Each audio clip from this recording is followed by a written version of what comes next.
السلام علیکم دوستو، ایم آئی اسٹوری میں خوش آمدید۔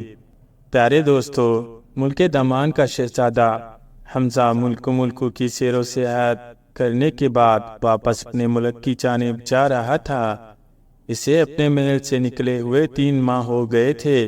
اب اسے اپنے ماں باپ کی یاد شدت سے آنے لگی، اس لیے اس نے واپس اپنے ملک جانے کا فیصلہ کر لیا۔ چنانچہ اس نے اپنے گھوڑے پر ضرورت کا سامان باندھا اور پھر وہ واپس اپنے ملک کی طرف روانہ ہو گیا۔ اس وقت اس کا گھوڑا ایک میدانی علاقے میں دوڑا چلا جا رہا تھا۔ سامنے پہاڑیوں کا ایک طویل سلسلہ تھا، جس کے بعد ایک جنگل، پھر ایک پتھریلا میدان تھا، اور اس کے بعد وہ اپنے ملک کی سرحدوں میں داخل ہوتا۔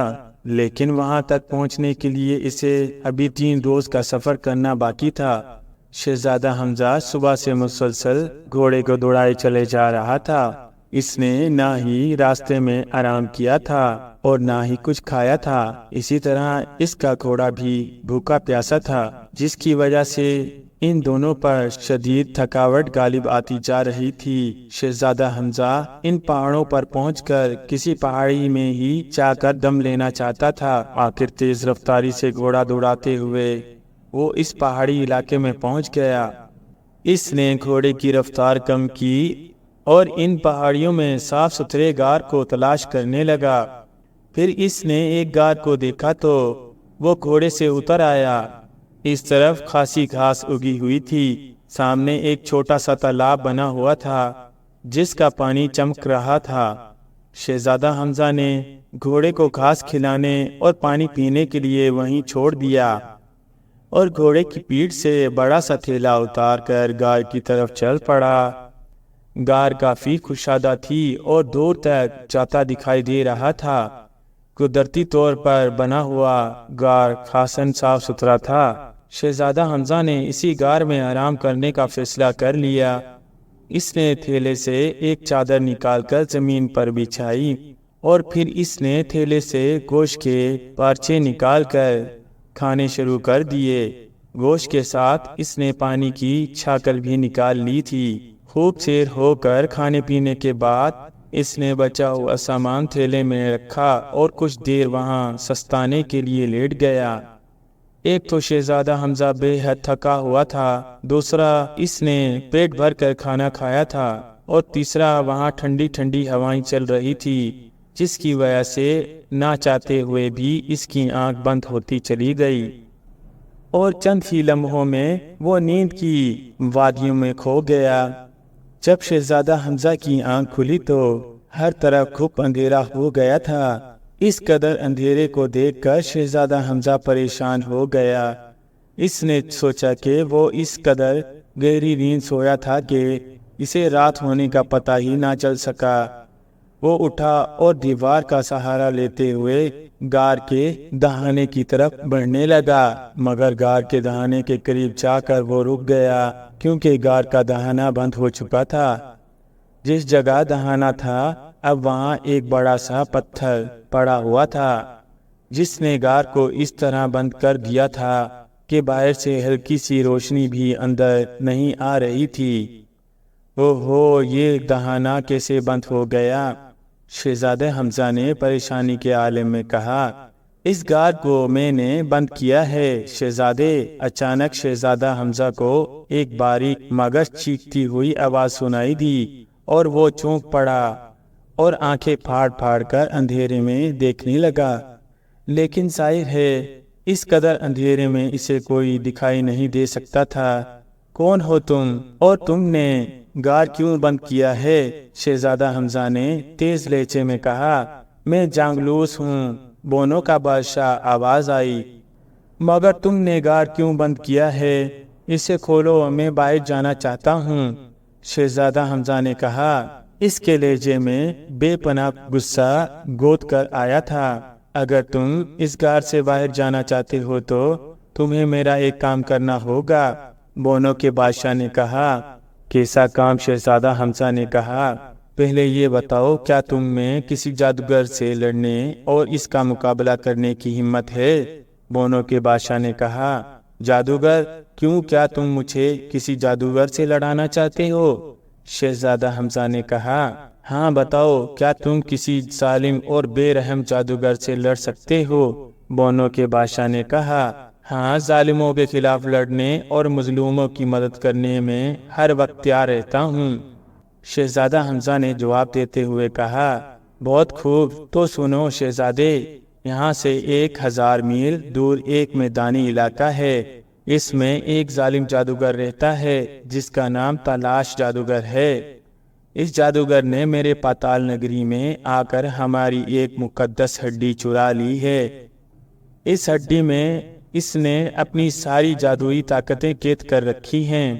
اس ہڈی کی وجہ سے اس کی جادوئی طاقت بے پناہ بڑھ گئی ہے۔ جب تالاش جادوگر پاتال نگری سے مقدس ہڈی چرانے آیا تھا تو اس نے مقدس ہڈی کو حاصل کرنے کے لیے میرے محل میں دعویٰ بول دیا تھا اور میرے محل کے ان گنت بونوں کو ہلاک کر دیا تھا۔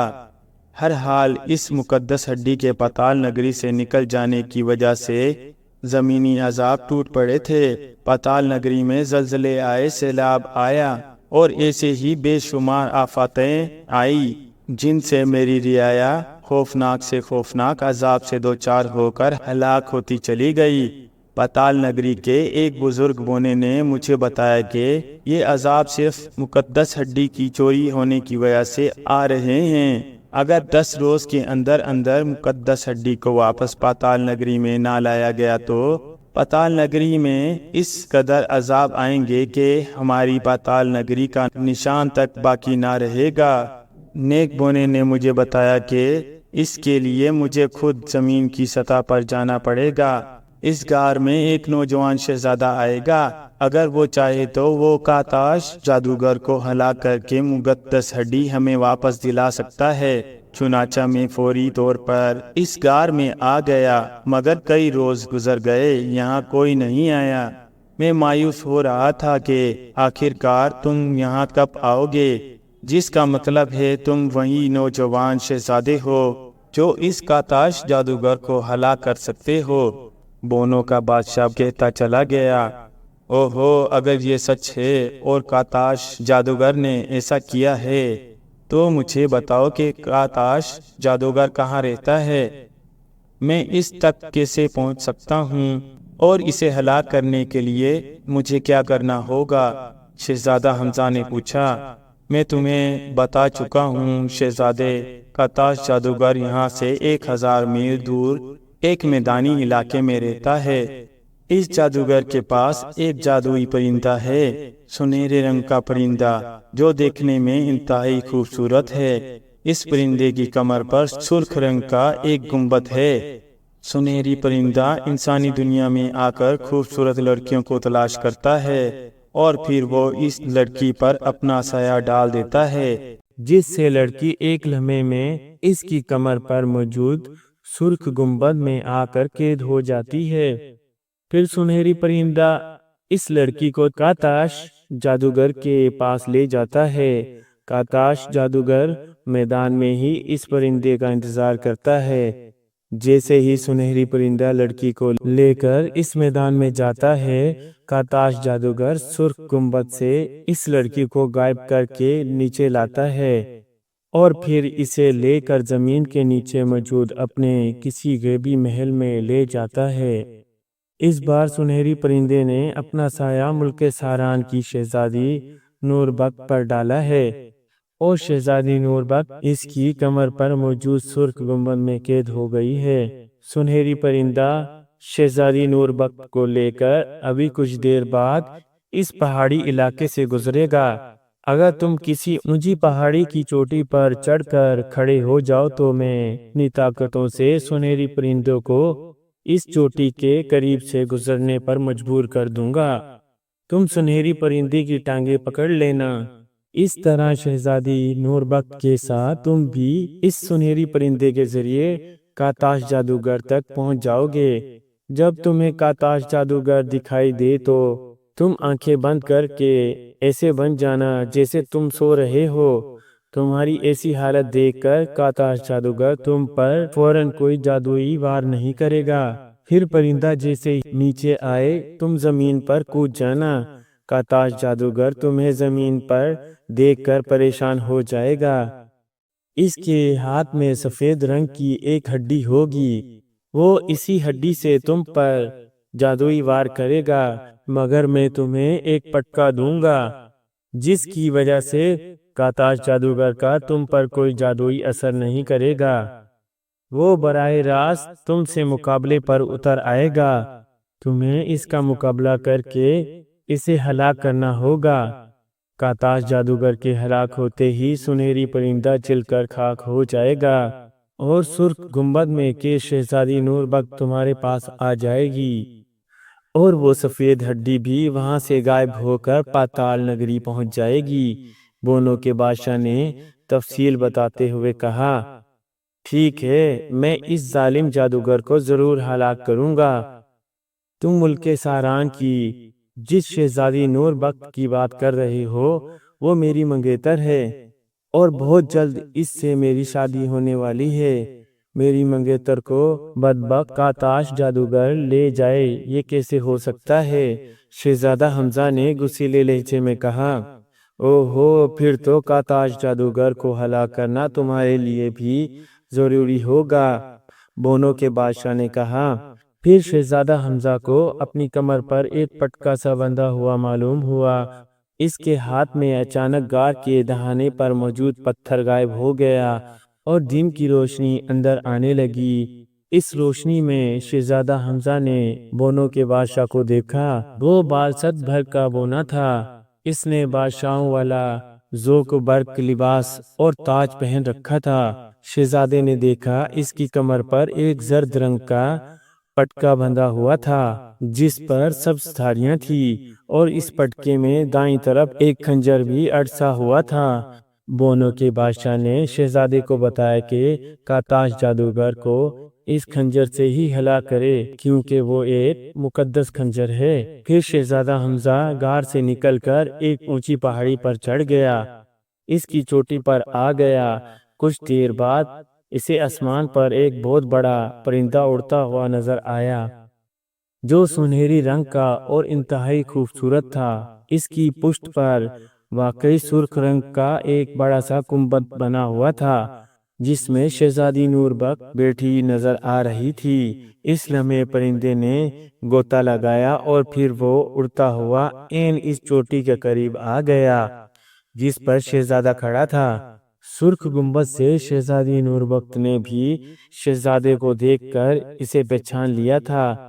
وہ زور زور سے اسے آوازیں دے رہی تھی۔ شہزادہ حمزہ نے چوٹی کے قریب سے گزرتے ہوئے اس سنہری پرندے کی ٹانگوں کو اچھل کر پکڑ لیا اور پرندے کے ساتھ لٹک گیا، اور پرندہ اسے لیے ہوئے تیزی سے بلند ہوتا چلا گیا۔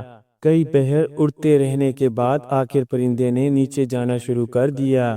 اسی لمحے جیسے ہی سنہری پرندے نے ایک کھلے میدان کی طرف غوطہ لگایا، شہزادہ حمزہ نے وہاں ایک نوجوان جادوگر کو کھڑے دیکھا جس کے ہاتھ میں سفید رنگ کی ہڈی تھی۔ اس کے بال لمبے تھے، اس کے سر پر ایک چھوٹا سا تاج بھی تھا، اور اس کے کانوں میں دو نیلے رنگ کے موتی جھول رہے تھے۔ اس جادوگر نے سیاہ لباس پہن رکھا تھا جس پر ہڈیوں اور کھوپڑیوں کا جادوگروں والا مخصوص نشان بنا ہوا تھا۔ اس نشان کو دیکھ کر شہزادہ حمزہ سمجھ گیا کہ یہی کاتاش جادوگر ہے۔ اس نے جلدی سے آنکھیں بند کر لی اور یوں بن گیا جیسے پرندے کی ٹانگوں سے کے لٹکے وہ تھک گیا ہو اور اسے نیند آ رہی ہو۔ کاتاش جادوگر سر اٹھائے اسی کی طرف دیکھ رہا تھا۔ پھر پرندہ جیسے ہی نیچے آیا، شہزادہ حمزہ جو آنکھوں کی جھریوں سے زمین دیکھ رہا تھا، اس نے اچانک زمین پر چھلانگ لگا دی۔ اسے زمین پر کودتے دیکھ کر کاتاش جادوگر بری طرح سے چونک پڑا۔ اس نے غصے سے سفید ہڈی شہزادے پر سفید ہڈی سے آگ کی دھار سی نکل کر شہزادے کی طرف لپکی، مگر طلسمی شگن پٹکے کی وجہ سے اس آگ کا اس پر کوئی اثر نہ ہوا۔ کاتاش جادوگر ہڈی چھٹک چھٹک کر شہزادے حمزہ پر جادو کے وار کرتا رہا، لیکن جب اس کے کسی جادو کا شہزادے پر اثر نہ ہوا تو اس نے فضا میں ہاتھ مار کر جادو کے زور سے ایک تلوار حاصل کی اور غضبناک انداز میں شہزادے کی طرف بڑھا۔ شہزادہ حمزہ نے بھی بونو کے بادشاہ کا خنجر نکال لیا۔ پھر ان دونوں میں شدید لڑائی چھڑ گئی۔ کاتاش جادوگر بے حد طاقتور تھا، مگر شہزادہ حمزہ اس پر منتر بدل بدل کر حملے کر رہا تھا۔ آخر اس نے اچانک کاتاش جادوگر کو چھکنائی دیتے ہوئے خنجر پوری قوت سے اس کے سینے میں عین دل کے مقام پر مار دیا۔ کاتاش جادوگر کے حلق سے کڑکناک چیخ نکلی اور وہ دیکھتے ہی دیکھتے ہلاک ہو گیا۔ اس کے ہلاک ہوتے ہی سنہری پرندہ بھی جل کر خاک ہو گیا اور سرخ گنبد میں موجود شہزادی نور بخت بھی نکل کر شہزادے کے پاس آ گئی تھی۔ وہ بے حد خوش تھی۔ اسی لمحے وہاں بونو کا بادشاہ نمودار ہو گیا۔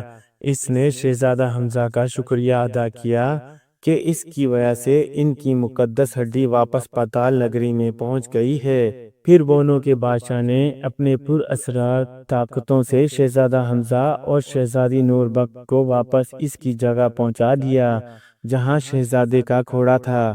شہزادہ حمزہ نے شہزادی نور بخت کو گھوڑے پر بٹھایا اور اسے لے کر